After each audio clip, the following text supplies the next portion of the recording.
Malaysia, a motorcyclist paradise with winding roads, a huge sense of freedom, and new sights everywhere you look. A country with one foot in the future and the other rooted firmly in history and tradition. It's a jewel in Southeast Asia. This week, I explore the heritage city of Penang and get crazy in the jungle with some extreme 4x4. I'm Jaime Dempsey, and I spend a lot of my life working behind the bar in one of the world's hippest cities, Los Angeles. But when the night's over and the sun comes up, I seek adventure of a completely different kind.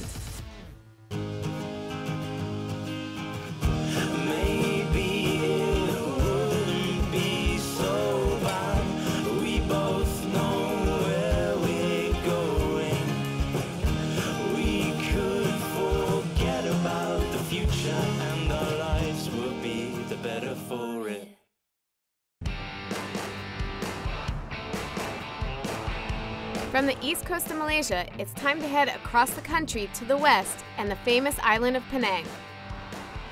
Hard riding my way through some spectacular countryside, it feels like perfect biking country.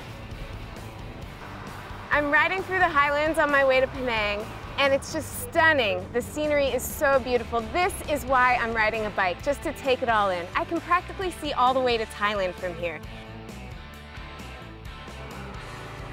Stunning. It was a great ride, but 4 hours in the saddle is plenty enough for me, so I was more than happy to reach my destination. Penang is often known as the Pearl of the Orient. Its capital, Georgetown, is a UNESCO World Heritage Site, and it was named after Britain's King George III. Georgetown is the second largest city in Malaysia, topping almost 750,000 people. But despite its size, it's actually very user-friendly for the visitor. It's amazing what you find on the streets of Penang. I came across this neat little bike place where you could rent a bicycle for just 10 ringgits for the whole day. So I'm trading in the Harley for something a little slower because I plan on making a lot of stops.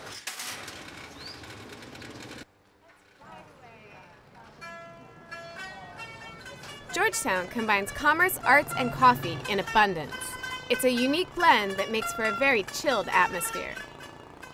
As I ride around this city, I feel like Georgetown is taking a deliberate stand against technology, and family history reigns supreme.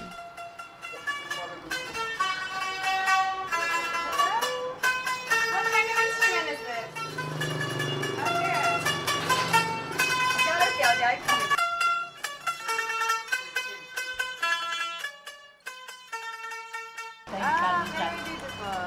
How much? 8 ringgit. 8 ringgit? Yeah. I think I have this. Thank you. Terima kasih. Yeah. After a couple of hours exploring the city streets on a bicycle, I was starting to overheat. Time for some cake, coffee, and aircon. Penang has seen a boom in architectural renovation in recent years. Even this vintage cake shop, formerly 2 old shop houses, has been refurbished into a massive area with galleries, art, food, and even a bar. It was great to finally sit down, and even better to connect with a friend of mine back home. Hey Laura, how's it going there? Yeah, I'm great. I finally made it to Penang, sitting in air conditioning, which is great, having coffee, cake. 25 kilometers from the city of Georgetown, Penang has some amazing beaches. The relaxing Batu Feringghi beach in particular is famous for its white sands and clear seas. But there's also plenty to do for the more energetic. While I've been giving the Harley a rest, I've had a great time experiencing Penang's old world charm and artsy cool vibe. But there's also some action down at the beach, so now I think it's time to cut loose with some water sports.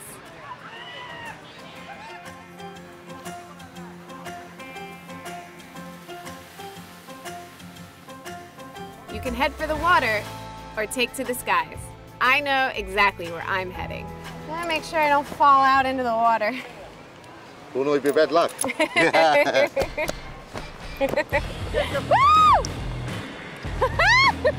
Off I go! Wow, look at the view up here!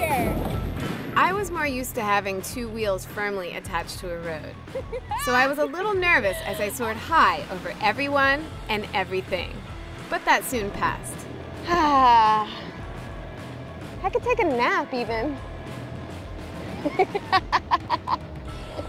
Woohoo! It's a good thing I don't get seasick. Gazing at the hills in the distance makes me realize how far I've actually ridden, and how far I still have to go. I think I'll just enjoy the moment. And now my ride is almost over. It's time to head back to the beach. Let's hope I got those instructions right. Red means stop. Ah! And down. Hey, Woo! you got a good landing. I'm like a professional. Although I was tempted to just chill with the sunbathers, I still had an itch for action. So I set about looking for something where I'd have a little more control. From motorbikes on the road to motorbikes in the water, I aim to see Penang from every angle. Jet skis are now seen on almost every beach around the world, and I've been plowing the waters since 1972. They are, in every sense, bikes for the ocean, and were actually created by the famous motorcycle company, Kawasaki. In the right hands, they can reach up to 60 miles per hour, but not in mine.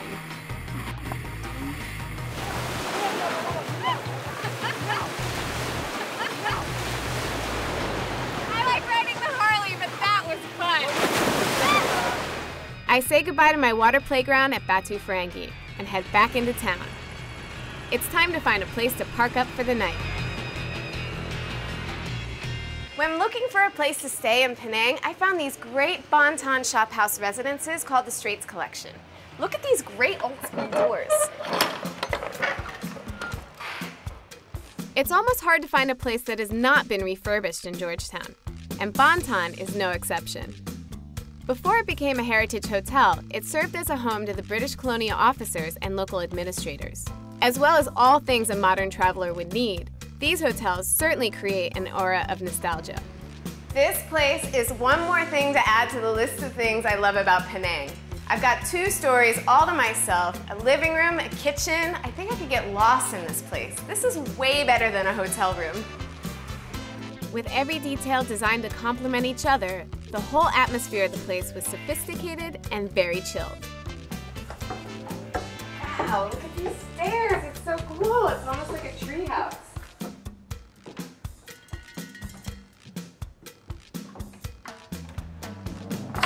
Whoa, this room's beautiful. I think it's a great fusion of old and new, and it's the perfect place to kick off my boots and say goodnight before I continue my journey tomorrow. All right, get out of here, go.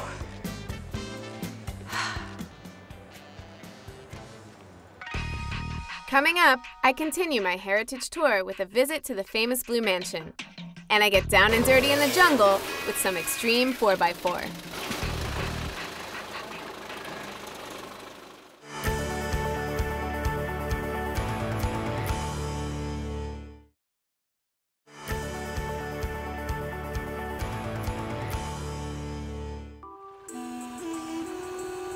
My morning's plan is to visit one of the most famous buildings on the island.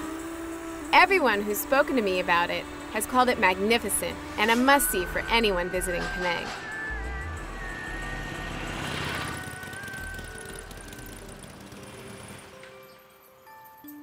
The Blue Mansion, also known as the Chongpat Mansion after its founder, is a pre-war classic house with award-winning heritage. So I've come to see it for myself and find out a little bit more about the man behind it. See if I can get someone to give me a tour. The mansion's construction began before the end of the 19th century, and Chongpat had hoped initially to house 9 generations of his descendants here. Hello. Oh, hi. Hi, I'm Jaime.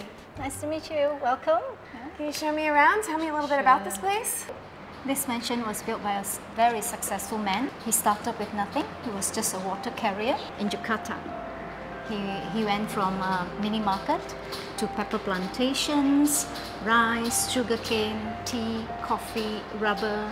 When he was at the most successful time of his life, he was dubbed the Rockefeller of the East. See? That's the man himself. And then there's a picture of him here. In this picture, he looks like Charlie Chaplin. Yeah, he's very Western in this different, one. Yeah? So adapt and change. The lovely lady there, that's wife number 7. Lucky guy. She's most favorite. Yeah? Whatever gold color that you're looking at, these are all 24 karat gold. Ooh, very extravagant. The tiles came from England. Oh, so there's a lot of east and west Yes. again, so he embraced both worlds. Yes. This particular plot of land was chosen after heavy consultation between Chang Fat-si and the era's preeminent feng shui masters. Artisans were shipped in from southern China expressly for the project, and building materials were imported from as far away as Scotland. In terms of Chinese architecture, feng shui is very important. So we have the center of the house here. This is where the Chinese, they believe the strongest source of energy is radiating out from here. So they built the house based on this section. The house is based on a symmetrical system, and the open roof concept allows natural light into the house while allowing hot air to escape. When it rains, the water enters the courtyard and cools down the house. Simple and very effective. There are 2 unusual things about this house that the casual visitor would not notice. The first is in the design of these window shutters. They combine both the Chinese yin and yang, the symbol for opposite and together, to make balance. And the number 8, a very lucky number in Chinese culture. Okay, so we have 8 symbols. So if we have 8 pieces like this, we actually have the shutters. Oh, that's so genius! Open window and you close the window. Huh? Okay.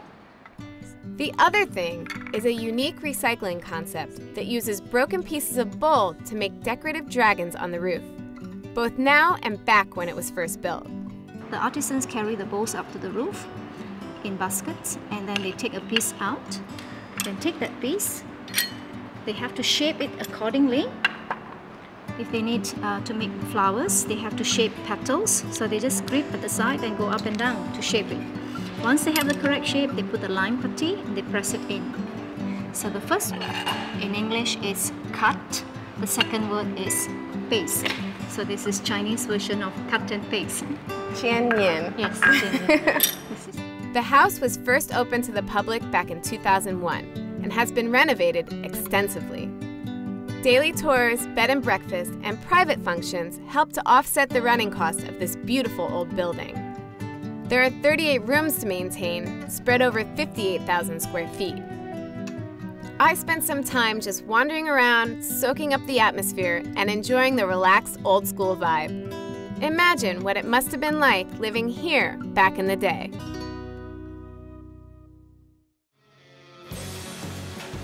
Food in Malaysia really is a way of life, and no more so than in Penang.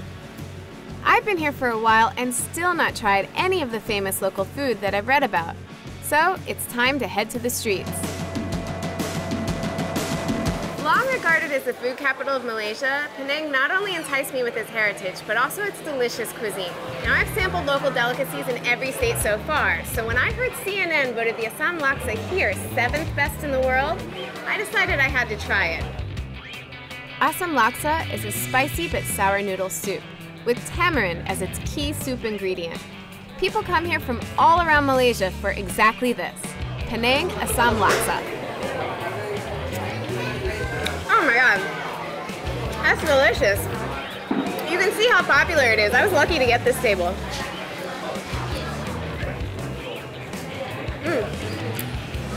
That's pretty spicy, so I'm gonna wash it down with some cendol.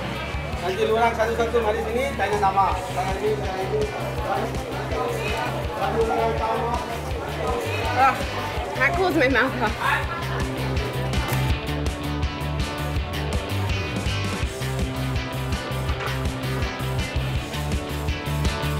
Coming up, I head south to Ipoh for a crazy rumble in the jungle in this extreme 4x4.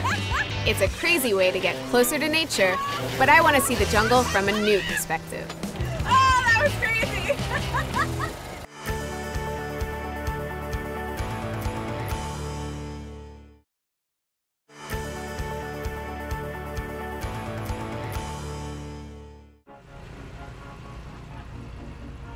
Georgetown and Penang are simply overwhelming in terms of history, culture, and tradition, all ingrained into daily life, from the buildings to the food. I would love to stay longer, but the journey must go on. Well, I've had a fantastic time exploring Penang, but it's only the beginning of my west side adventure. It's time to turn south and head to Ipoh, but first, since I'm on an island, I get to cross Penang Bridge, the longest bridge in Malaysia. Penang Bridge was opened in 1985 and has a total length of 13.5 kilometers, making it the longest bridge in Malaysia and the 4th longest in Southeast Asia.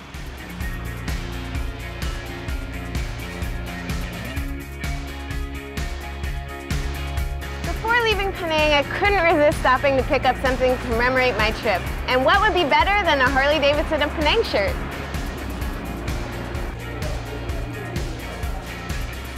Wow, now this, have I mentioned I like sparkles? For many bikers worldwide, there really is nothing to compare to a Harley-Davidson. For non-bikers, I would say they are the Bentley or the Rolls-Royce of motorbikes. I love that about these old-school machines, and hanging around the Harley store refired my pride at being a Harley rider. I like it. What do you think? And with that, I was off, heading south to Ipoh, the first major town in the state of Perak. Perak is known as the Silver State and has the Arabic name of Darul Rizwan, the abode of grace. It's the 2nd largest state in the country, and Ipoh is its capital city.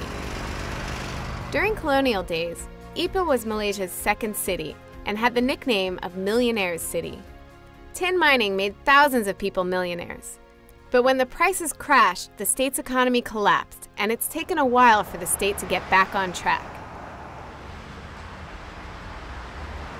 I've arranged to meet a guy called Marcus, and I was now quite lost, somewhere between the highway and the meeting point in the jungle.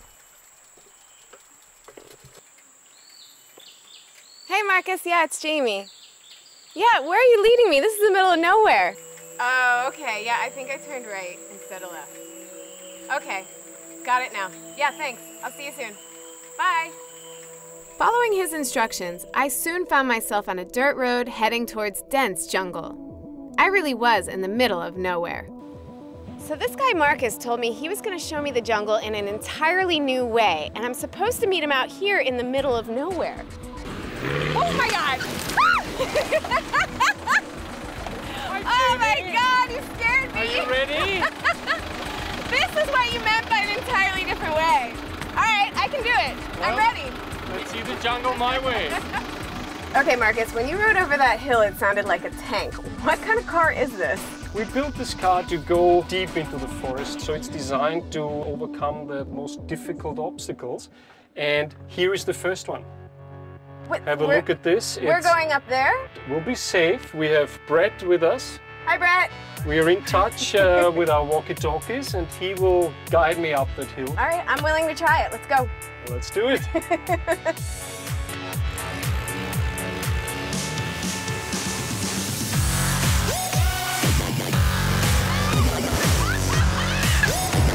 Oh, that was crazy. It's like riding a roller coaster, but way scarier. I feel like I'm gonna go back. Marcus and Brett work as a team. Marcus drives, and Brett, as a spotter, tells him what route to take. I don't know what instructions he was giving Marcus, but there seems to be only one direction: straight up.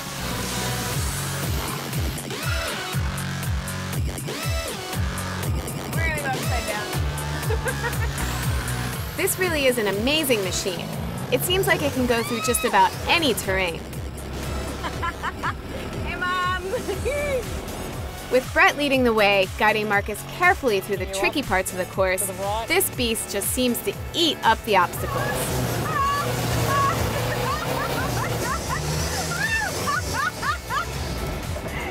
There's a whole lot more to this than just being able to drive. But it seems to me that Marcus only has one solution when the going gets tough.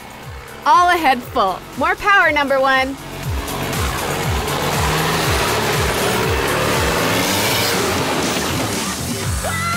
That was awesome! So amazing! This is definitely extreme 4x4.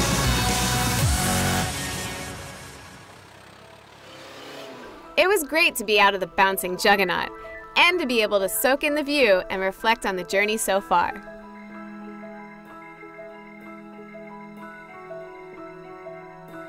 Okay, Jaime, we made it. I nearly peed my pants coming up here, but it's definitely worth it. Well, you know, whatever comes up has to go down. So we have to do the same Oh my God. trail going down again. So enjoy that. The ride down started better than the ride up. I was feeling pretty confident and was even beginning to relax a little. Then we hit a bit of a snag. I have stopped. A 6-foot hole of a snag. How far is the nearest hospital? Well, I need to drop in first. I can't drive this with momentum. We needed to winch, and it was time to get out and help Brett set a sand anchor. The temperatures outside the car must have been close to 40 degrees Celsius, and I was anxious to get the car freed and back into the relative cool of the cab. I felt the whole time like we were gonna get stuck, and now it's actually happened. But it's kind of cool because now I get to see exactly how they get out of situations like this. So what we're doing is we're putting an anchor in, just like a ship. We're anchoring in, and then we're gonna winch ourselves out of this hole. Unfortunately, things didn't go quite according to plan.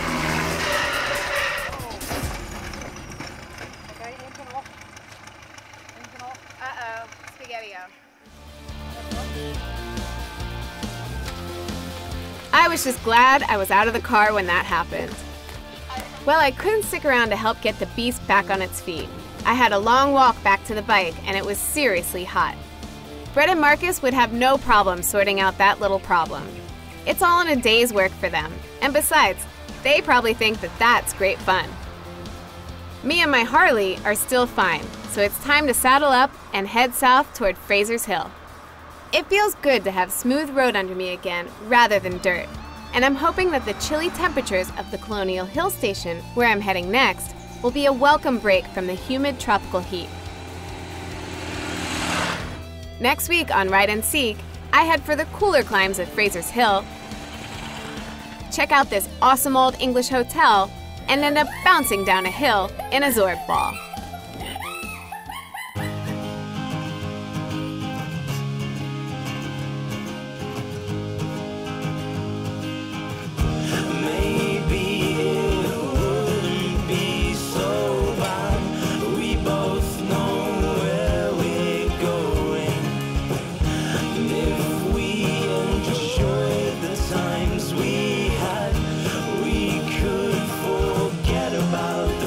And our lives will be the better for it.